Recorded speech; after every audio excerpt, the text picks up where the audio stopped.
الحمد لله الذي بنعمته تتم الصالحات الحمد لله الذي هدانا لهذا وما كنا لنهتدي لولا أن هدانا الله اللهم صل على سيدنا محمد وعلى آله وصحبه أجمعين ربنا افرغ علينا صبرا وثبت أقدامنا وانصرنا على القوم الكافرين. Dieu dit dans le très saint Coran, dans la sourate Al-Qalam, la plume, وَإِنَّكَ لَعَلَى خُلُقٍ عَظِيمٍ. Il dit aussi dans la sourate Al-Anbiya, les prophètes, au sujet du dernier des messagers, Muhammad alayhi salatu wassalam, وَمَا أَرْسَلْنَاكَ إِلَّا رَحْمَةً لِلْعَالَمِينَ. Tu es une miséricorde pour le monde entier et tu es d'un comportement extraordinaire.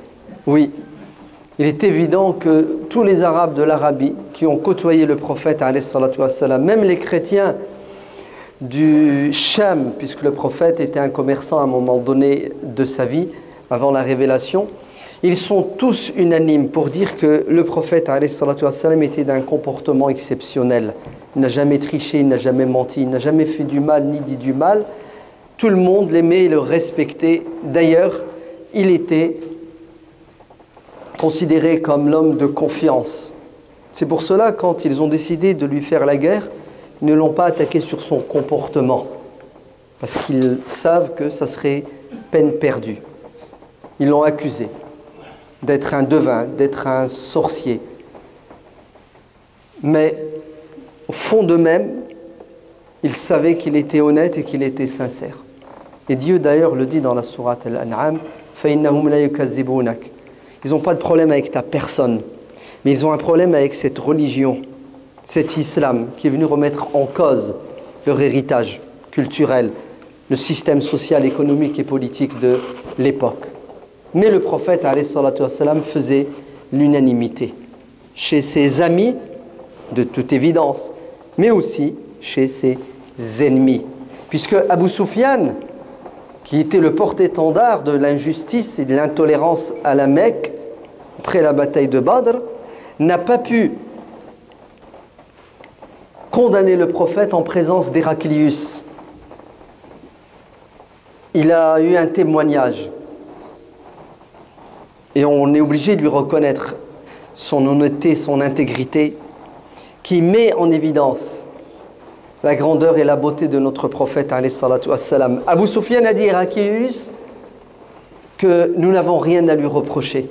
Il ne nous a jamais trahis. Très bien. Ce qui fait que le prophète alayhi salatu wassalam a attiré autant de monde dans la religion, c'est parce qu'il était beau physiquement, bien qu'il l'était. Ce n'est pas parce que c'était un arabe de la tribu des Quraysh, bien qu'il l'était. S'il a réussi à toucher les cœurs, c'est parce qu'il avait des principes éthiques et moraux et il ne les a jamais trahis. Très bien. Un jour, Rukana, il n'est pas musulman, il est l'athlète de la Mecque. Sa spécialité, c'est la lutte. Personne ne pouvait résister devant Rukana. Il est dit dans la Sira qu'il était tellement imposant physiquement que lorsqu'il s'asseyait sur une peau, vous pouvez la tirer, il ne bougeait pas. Bref, imbattable. Le prophète alayhi salatu wassalam le croise et il l'invite à embrasser l'islam et il refuse, à condition, dit-il, je suis prêt à devenir musulman, mais je veux avoir la preuve que Dieu est avec toi. Et pour savoir si Dieu est avec toi, oui ou non, viens, on va se battre. Si tu gagnes, c'est que ton Seigneur t'a protégé, t'a défendu. Si tu perds, ça veut dire que Dieu n'est pas avec toi. Hein, c'est basique. Ouais, c'est même un peu simplé. Quoique, quand tu creuses un peu, c'est pas si bête que cela, puisque ce qui a empêché pas mal d'Arabes, notamment les Qurayshites, de se convertir à l'islam, c'était ce genre de raisonnement, puisqu'ils disaient, il ne peut pas être envoyé par Dieu. Parce que s'il était le messager, ben la maison de Dieu serait entre ses mains. Et la Kaaba est entre les mains de qui? De ses ennemis.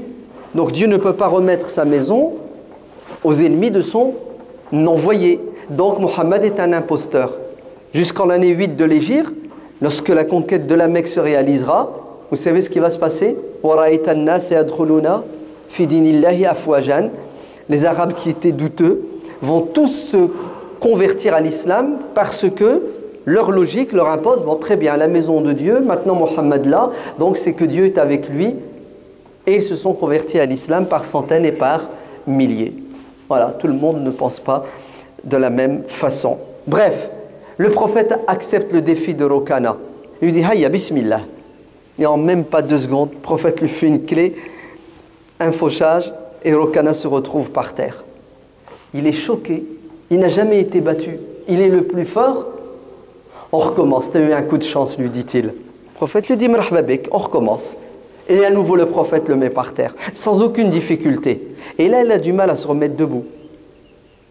Jamais 203. Rokana lui dit, on recommence, et cette fois, si tu gagnes, tu auras les honneurs, certes, mais tu auras tout mon troupeau de moutons, ce que je possède comme richesse. Le prophète lui dit, tfaddal, marhaban, viens. Et le prophète le met une 3e fois par terre. Il ne s'est plus remis debout, tellement il était couvert de honte. Le prophète lui dit, qu'est-ce que t'as? T'es un mauvais perdant? Hayya, t'as parié, t'as perdu. Il lui dit, qu'est-ce que je vais dire à mon peuple? Qu'est-ce que je vais dire à ma tribu? Qu'est-ce que je vais dire à ma famille? C'est ce que le prophète a dit à Rokana. Il lui a dit, debout, rentre chez toi avec tes moutons. Regardez, subhanallah, comment le prophète, alayhi salatu wassalam, sait toucher le cœur des gens. Et ce n'est pas du cinéma, le prophète est sincère. Serrez-vous, faites le maximum pour que les gens puissent rentrer et s'asseoir, parce qu'il y a toujours un problème de place. Non, le prophète était sincère. Son objectif, ce n'est pas de lui prendre son troupeau de moutons, ce n'est pas de l'abattre, ce n'est pas de lui faire subir 2 défaites, la psychologique et l'économique. Rokana rentre chez lui, raconte ses aventures avec le prophète alayhi salatu wassalam. Et vous savez ce que va faire Rokana? Il va se convertir à l'islam. Vous avez vu ce qu'il a converti à l'islam? Ce n'est pas un miracle physique et matériel, mais c'est un miracle éthique et moral. Parce qu'effectivement, c'est rare de trouver des gens qui vont jusqu'au bout dans la morale. Généralement, il y a des entorses à la morale quand il s'agit du business, quand il s'agit d'avoir les honneurs, quand il s'agit de gagner. On a tendance à quoi? À être amnésique, à mettre de côté nos principes, nos valeurs, le temps de faire une petite affaire, et après on redevient musulman et à nouveau on se réclame de cette religion. Est-ce qu'au XXe siècle, il y a eu des musulmans qui ont suivi à la lettre le prophète alayhi salatu wassalam dans leur domaine? Oui, notamment un homme, un Égyptien né à Alexandrie. Son sport préféré, c'est le judo. Il devient vite un professionnel et il gagne tous les combats en Égypte. Même la Coupe d'Afrique, il va la gagner. Et en 1984, il va participer aux Jeux Olympiques de Los Angeles. Et il monte les échelons jusqu'à se retrouver en finale avec le dieu du judo, qui ne peut être qu'un japonais, Yamashita, l'imbattable. Naham, Mohammad Rashwan devait gagner ce match. Il avait toutes les cartes avec lui pour gagner, non pas parce qu'il était plus fort que Yamashita, mais parce que Yamashita avait un handicap.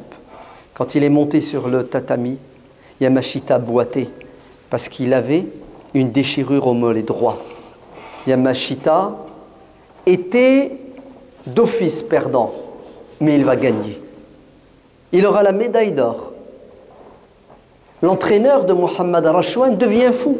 Il lui dit, frappe-le, car au judo, il y a des techniques.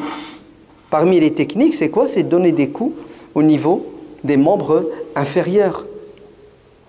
Mohammad Rashwan refuse d'assénir un coup fatal durant le match à Yamashita. Lors de la conférence de presse, on veut lui poser la question, pourquoi vous avez refusé les directives de votre entraîneur? Pourquoi est-ce que vous avez refusé de le mettre KO? Mohammad Rashwan répond en disant, ma religion m'interdit de faire du mal à quelqu'un pour une médaille.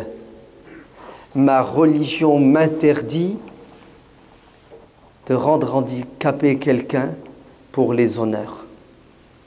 Est-ce que vous savez que tout le monde se met debout, il applaudit? Et Mohammad Ali Rashwan va rentrer. dans l'histoire du sport et il sera couronné par l'UNESCO et tous les organismes internationaux comme étant le sportif le plus éthique et moral du XXe siècle. Il s'est assis sur la médaille d'or. Pourquoi? Parce qu'il ne voulait pas faire du mal à son adversaire, qu'il a serré et embrassé. Les honneurs, vous savez, il va les avoir où? Il va les avoir au Japon, qui va l'inviter officiellement. Et il va atterrir au Japon et sera reçu par tout le monde, de l'empereur jusqu'au citoyen lambda. Et il va passer dans tous les médias japonais. Est-ce que vous savez que ce n'est pas 10, c'est pas 100, mais c'est quelques milliers de personnes qui vont se convertir grâce au prosélytisme éthique sportif de Mohammad Rachouane. Est-ce que vous savez que Mohammad Rachouane aujourd'hui vit à Alexandrie, en Égypte? Il est arbitre au niveau international. Il est marié, il a 3 enfants, 2 garçons et une fille. Et il a une épouse magnifique et extraordinaire qui s'appelle Riko, qui est une japonaise convertie à l'islam. Oui, elle s'est convertie. Grâce à quoi? Grâce à Mohammad Rachouane. Et Mohammad Rachouane va l'épouser, elle va l'épouser, ils sont heureux. Et Mohammad Rachouane est devenu un héros. D'ailleurs, en 1989, il a fait la une de l'équipe. Mohammad Rachouane est congratulé. Ça n'existe pas, ça ne court pas les rues. Des gens comme Mohammad Rachouane, qui sont prêts à quoi? À sacrifier l'argent et les honneurs pour le bien-être de son adversaire sportif. Mais oui, c'est normal. Mohammad Rachouane n'a jamais fait du sport une fin en soi. Ce n'est qu'un moyen. Oui, Mohammad Rachouane n'a rien à voir avec ces gens qui se dopent pour gagner. Et vous êtes au courant du dopage. C'est des professionnels de la triche et de l'arnaque. Ils sont suivis par des dizaines et des centaines de médecins. C'est impressionnant comment des gens gagnent alors qu'ils ont triché. Ça va du vélo jusqu'au foot. Vous vous souvenez de la main de Dieu de Maradona? Ouais, Coupe du Monde. Il marque le but et il fait le tour du terrain, il est content. Et comme s'il n'y avait pas de caméra. Oui, et alors? Tout à fait. J'ai marqué le but avec la main. J'ai gagné. L'Argentine a gagné. Ah bon, l'Argentine a gagné. Tu as gagné. Vous avez perdu. Vous avez tout perdu. Vous savez pourquoi? Parce que celui qui s'assoit sur son honneur s'est assis sur tout. Oui. Le sport aujourd'hui n'est plus un sport qui a pour but la distraction, qui a pour but le plaisir, la compétition. Vous savez, les Jeux Olympiques des Grecs à l'époque, c'est fini aujourd'hui. Le sport, en général, est devenu l'opium du peuple, notamment le foot. C'est un opium, c'est une drogue qui a pour objectif de nous détourner de l'essentiel, qui a pour objectif de réveiller chez nous des sentiments presque bestiaux. Non? Vous n'avez pas vu? On se croirait dans un cirque à l'époque de Cicéron. Ouais. Vous vous souvenez les jeux du cirque? Tue-le. Hein? Tue-le. Oui. Casse-lui la cheville. Mets-le par terre. Ce qui compte, c'est qu'il ne marque pas un but. Non. Ce n'est pas du sport. C'est de la sauvagerie. Ce sont les jeux du cirque. Et tout ça pourquoi? Ben pour de l'argent, faqat. Aujourd'hui, que ce soit la Coupe du Monde ou autre, sont devenus des moyens pour s'enrichir. Et qui c'est qui s'enrichit au final? C'est toujours cette minorité. Sinon, dites-moi, pourquoi est-ce qu'ils investissent des millions et des millions de dollars pour la publicité?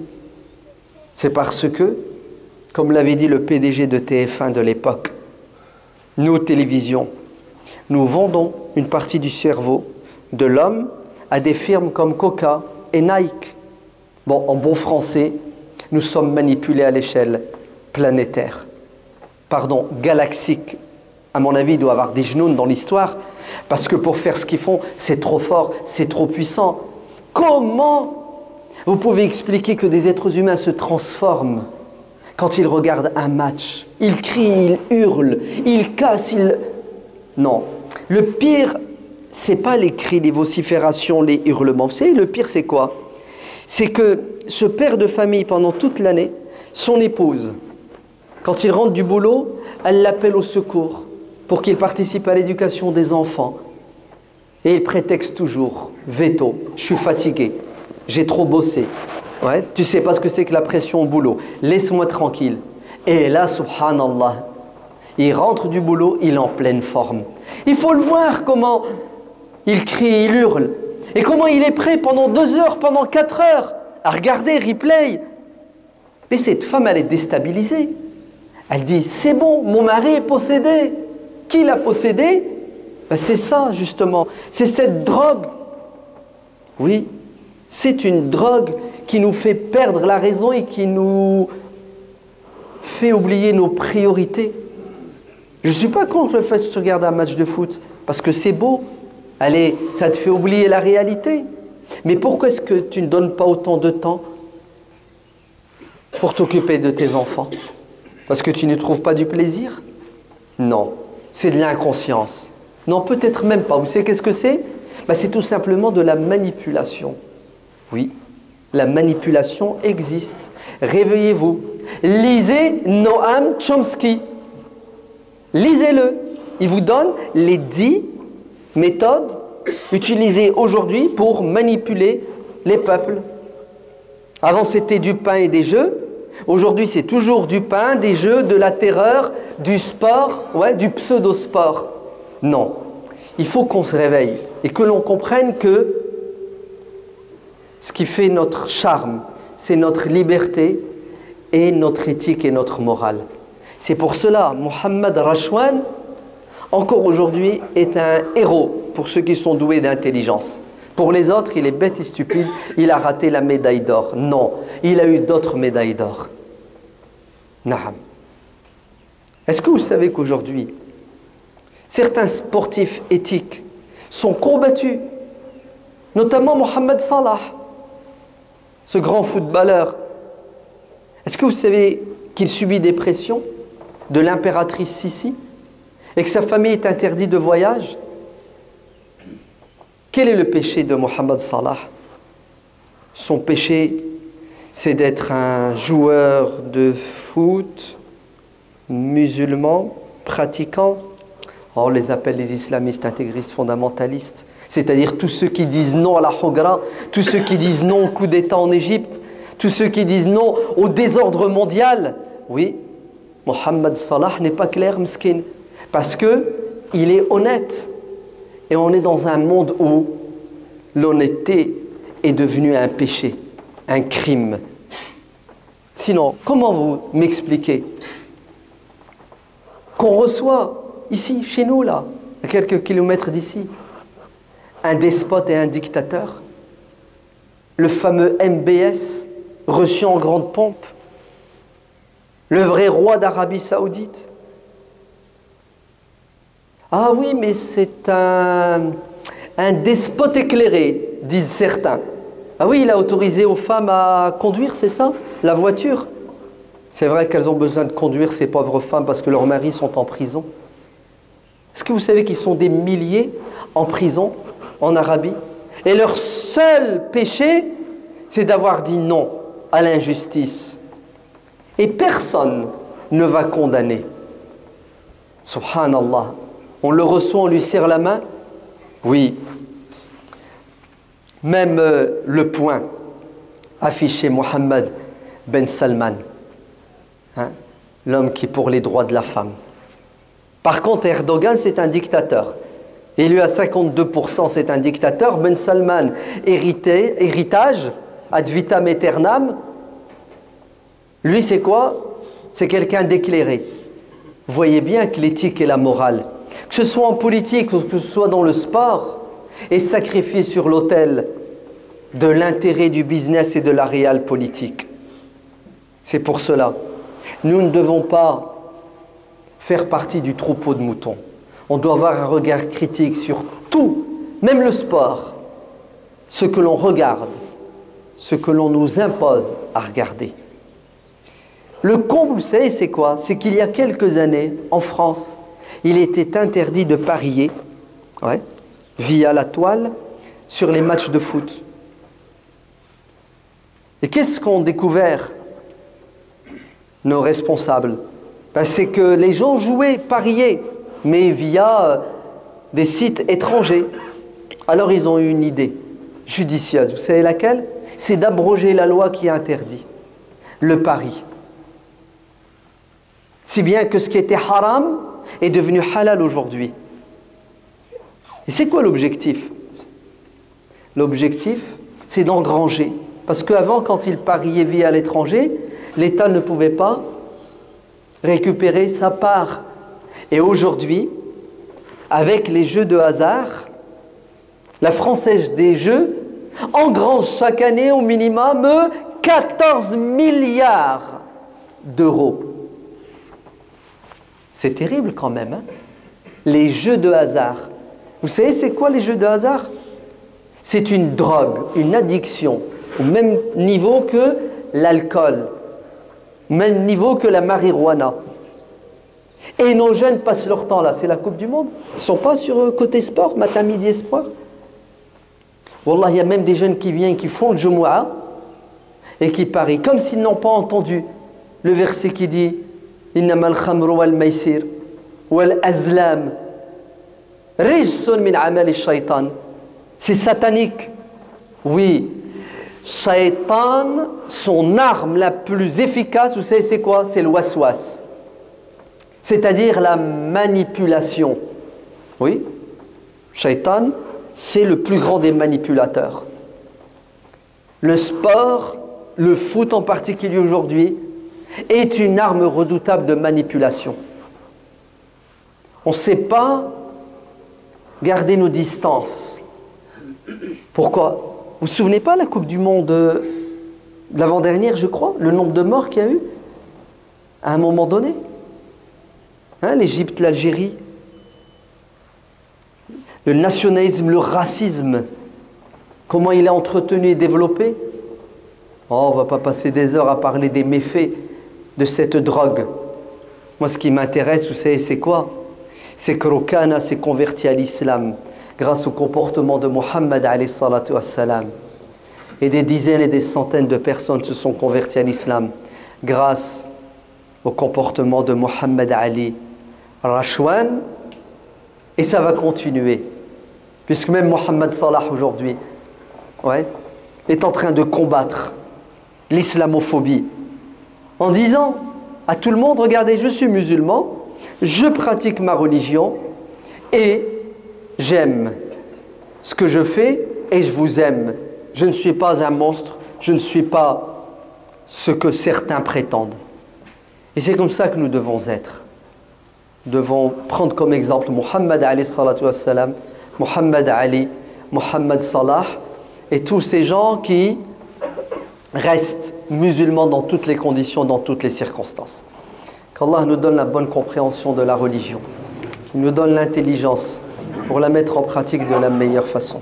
Qu'Allah nous donne la sincérité dans nos actes et nos paroles, qu'il nous accompagne dans toutes les difficultés, qu'il fasse miséricorde à nos parents, qu'il protège et préserve nos enfants des méfaits, des dangers des réseaux sociaux et de la toile. Qu'Allah nous donne la force pour que nous soyons des exemples et des modèles. Qu'Allah soit aux côtés de nos frères et sœurs opprimés partout sur terre. Qu'il leur donne le courage et la force de combattre toute forme d'injustice. Bismillah, alhamdulillah, salatu wassalamu ala rasulillah, wa ala alihi, wa sahbihi, wa man wala. Na'am. Notre religion ne nous a pas interdit ce qui était beau et ce qui était bon et ce qui était utile. Bien au contraire. Celui qui osera interdire les bonnes choses que Dieu a créées pour le bien-être et le bonheur de l'être humain est un égaré, un mécréant. Le halal reste halal, le haram restera haram jusqu'à la fin des temps. Cependant, Dieu nous dit que nous devons consommer le halal de manière modérée et mesurée, car une overdose de halal peut être destructrice. Ainsi, tout doit être fait de manière pondérée, de manière sage. Le prophète alayhi salatu wassalam a dit à Abu Bakr as-Siddiq et à Hudayfa et à travers eux à tout musulman, sa'a wa sa'a.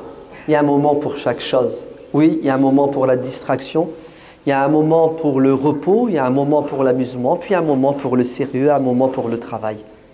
Alhamdulillah, heureusement qu'on a des congés payés, n'est-ce pas? Est-ce que vous imaginez qu'encore aujourd'hui, dans certains pays dits musulmans, d'accord, des gens sont obligés de travailler 12 mois sur 12, 12 heures par jour, voire 18 heures par jour. Pourquoi? Parce qu'ils n'ont pas cette chance que nous avons d'être occidentaux, d'être européens, d'être français. Donc, alhamdulillah, profitons de notre système qui est beau, qui est magnifique, mais protégeons notre système aussi, parce qu'il ne faut pas en abuser. Parce qu'il y a des gens qui abusent. Mais on n'est pas toujours au courant de l'abus, c'est pour ça qu'on ne le combat pas. Le danger pour toute société, c'est de dépasser les limites. Et nous, on a tendance aujourd'hui à dépasser les limites, à tirer sur la corde, et à un moment donné, ça casse et ça lâche. C'est pour cela, la pondération est nécessaire à tous les niveaux. ربنا آتنا في الدنيا حسنة وفي الآخرة حسنة وقنا عذاب النار سبحان ربك رب العزة عما يصفون والسلام على المرسلين والحمد لله رب العالمين